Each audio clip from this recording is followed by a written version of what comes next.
Hey my lovely viewers, কেমন আছো সবাই? আশা করছি সবাই বেশ ভালো আছো। আজ বানাবো কাঁচা আলুর চপ। আলু সেদ্ধ করা ঝামেলা ছাড়াই আজ তোমাদেরকে আলুর চপ বানিয়ে দেখাবো। আশা করছি রেসিপিটা তোমরা শুরু থেকে শেষ পর্যন্ত দেখবে আর তোমাদের খুব ভালোই লাগবে। তো চলো, কাঁচা আলুর চপ বানানোর জন্য প্রথমে আমি 3টে আলু নিয়েছি। আলুগুলোকে ছাড়িয়ে নিচ্ছি।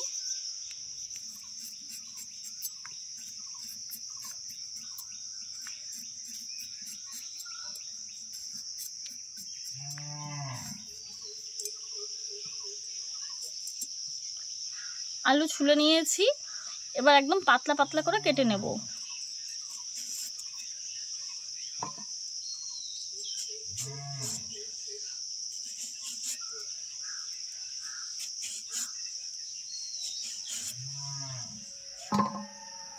দেখো, এরকম পাতলা পাতলা করে আলুগুলো কেটে নিয়েছি।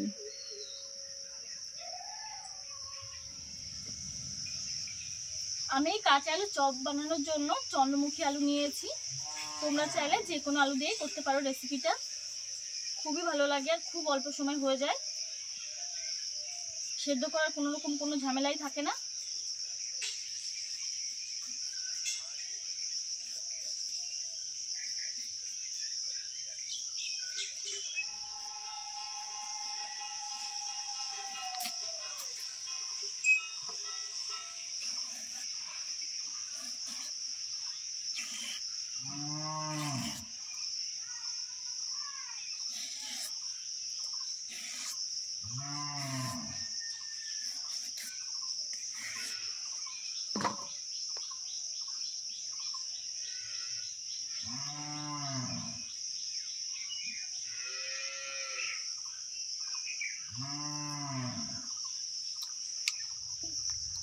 দেখো, আলুগুলোকে এরকম পাতলা করে কেটে নিয়েছি, ভালো করে ধুয়ে নিয়েছি।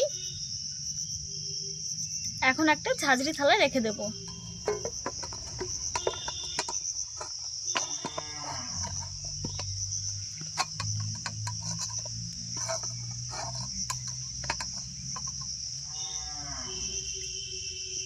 এরকম ভাবে 1 ঘন্টা রেখে দেবো। ফিরে আসছি 1 ঘন্টা পর।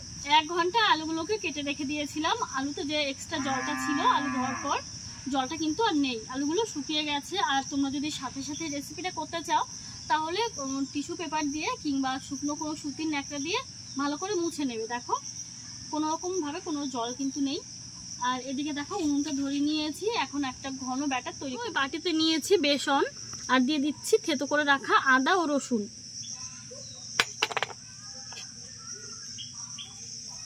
দিয়ে দিচ্ছি কালো জিরে, লবণ, জিরে, ধনিয়া ও শুকনো লঙ্কার গুঁড়ো। এছাড়া দিয়ে দিচ্ছি হলুদ গুঁড়ো।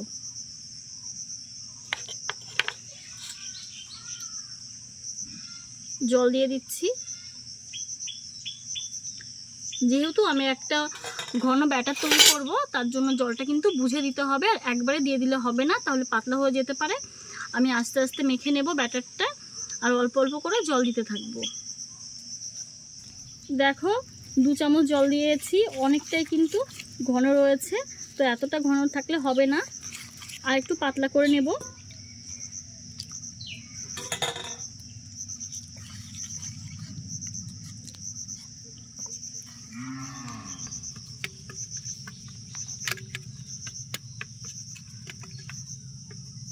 দেখো, এরকম ঘন একটা ব্যাটার তৈরি করে নিয়েছি। কড়াইতে এখন তেল দিয়ে দেব।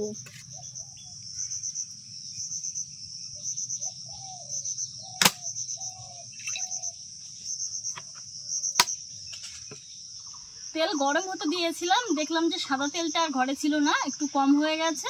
তাই সাদা তেলের সঙ্গে আমি একটু সরিষার তেল মিশিয়ে দিয়েছি। তো তেলটা গরম হয়ে গেছে।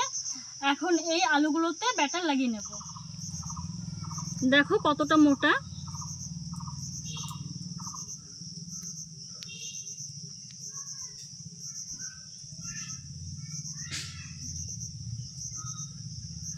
এরকম করে তেলের উপরে ছেড়ে দেব।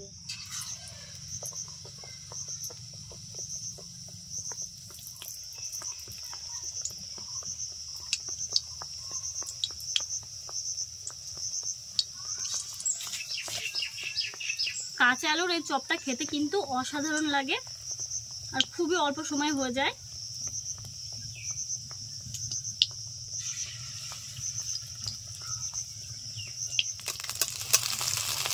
দেখুন তেলে পড়ার সাথে সাথে কত সুন্দর ফুলে উঠেছে। মিডিয়াম আছে আস্তে আস্তে এই কাঁচা আলুর চপগুলো ভেজে নিতে হবে। আঁচটা যদি বেশি হয় বাইরেটা কিন্তু পুড়ে যাবে আর ভেতরটা কাঁচাই থেকে যাবে। কত সুন্দর ফুলে উঠছে দেখুন।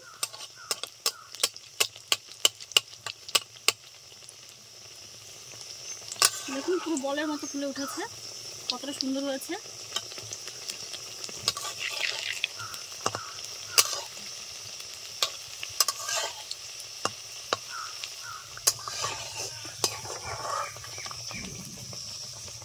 তেল ঝরিয়ে তুলে নেব। দেখো কত সুন্দর হয়েছে।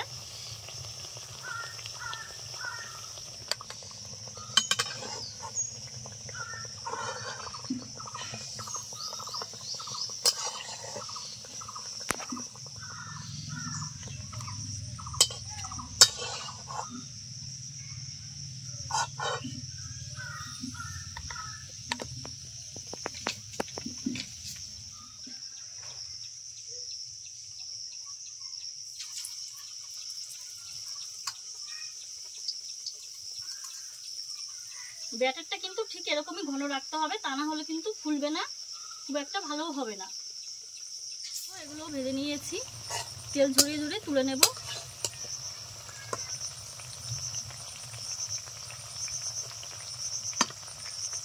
দেখো প্রত্যেকটা কত সুন্দর ফুলেছে।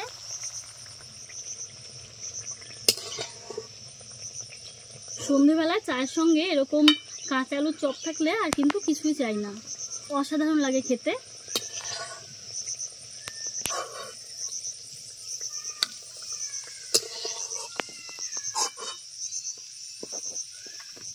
কাঁচা আলুর চপের এই রেসিপিটা তোমাদের কাছে কেমন লেগেছে অবশ্যই জানিও। আর তোমরা কিন্তু খুবই অল্প সময়ে রেসিপিটা বাড়িতে তৈরি করে নিতে পারো। বাড়িতে হঠাৎ করে আত্মীয় স্বজন এসে গেলে এই রেসিপিটা করে নিতে কিন্তু খুব বেশি সময় লাগে না, মাত্র 10 মিনিটের মধ্যে রেসিপিটা হয়ে যায় আর স্বাদ হয় দুর্দান্ত। তো আজকের মতো এখানে শেষ করছি, নতুন রেসিপির সঙ্গে আবার দেখা হবে। ধন্যবাদ। দেখো কতটা কুড়মুড়ে হয়েছে।